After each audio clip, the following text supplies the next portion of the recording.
Once upon a time in the suburb of Greenvale, the Johnson family decided it was time to go green. Inspired by a documentary they half-watched on Netflix about sustainable living, they pledged to transform their home into an eco-friendly utopia. Dad Tim donned a reduce, reuse, recycle t-shirt, convinced that he was now a green warrior. Mom Linda was on board, but with a slight twist, she wanted to turn their backyard into a compost garden, which she insisted would be the talk of the neighborhood. The kids, 13-year-old Emma and 10-year-old Max, were just excited about the prospect of extra ice cream if they successfully went green. Their first mission was recycling. Armed with an oversized bin labeled "Recycle" in bright green letters, they spent an entire Saturday scouring the house for recyclables. Tim, motivated by a sense of urgency, hurled everything into the bin. Old takeout containers, Emma's art projects, a masterful blend of glitter and glue, and even Max's half-eaten cereal box.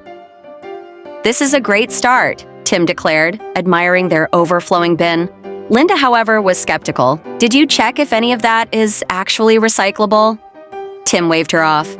"If it's cardboard, it's good enough." When it came time to take the recyclables to the curb, Max saw his chance. "Can we put the glitter in?" "It's recyclable, right?"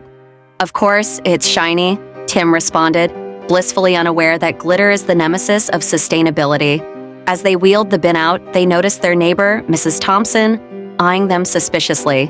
The elderly lady had a penchant for gardening and a knack for judging anyone who didn't match her eco-standards. The next day, a knock on the door revealed Mrs. Thompson, her hands on her hips.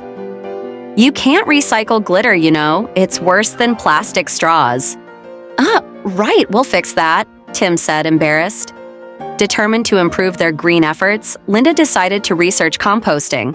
She excitedly bought a small compost bin, filled it with vegetable scraps, and even started collecting coffee grounds. The smell, however, was less than pleasant. Max, hoping to contribute, tossed in his leftover birthday cake, thinking it was a food scrap. The next morning, the compost bin had transformed into a chaotic mess, smelling like a bad science project. "What is that smell?" Emma gagged as they entered the kitchen. Linda opened the bin and shrieked, "Max, cake doesn't compost." "Why not? It's made of, stuff," Max protested, defending his sugar-laden contribution.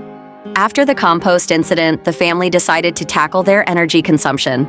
Tim announced a family meeting, excited to reveal their new plan.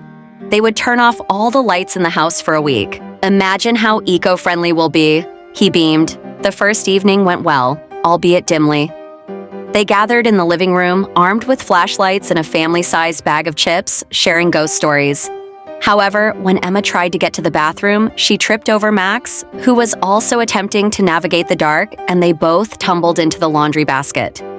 Tim, hearing the commotion, blurted, "Is this how we save energy? By injuring ourselves?" As the week dragged on, they began to lose sanity and their sense of humor. It all came to a head when Linda discovered that she had accidentally used recyclable bags for groceries instead of the reusable ones she had meant to bring. "Oh no, I'm killing the planet," she exclaimed. Meanwhile, Tim, desperate to salvage the situation, decided to host a green fair in their yard, inviting all their neighbors to share tips on eco-friendliness. In his haste, he sent out the invitations, but mistakenly typed green hair instead of green fair. The day of the event, a crowd of curious residents showed up, all sporting the most outrageous green hairstyles they could muster. There was Mrs. Thompson with her mossy bun, and the Johnson kids donned green wigs made from old fabric scraps. As everyone mingled, Tim stepped up to explain their green initiatives. "So, we've learned a lot about going green, like how to recycle properly, the importance of composting, and, the role of glitter in the environment." The crowd erupted in laughter. Finally, Mrs. Thompson raised her hand and quipped, "So, what's next? A seminar on how to style eco-friendly hair?" And with that, the Johnsons embraced their chaos, realizing that their well-meaning attempts at sustainability had turned into a series of uproarious blunders. As they looked around at the colorful crowd, they decided they might not have saved the planet yet, but at least they had brought the neighborhood together one green hairdo at a time.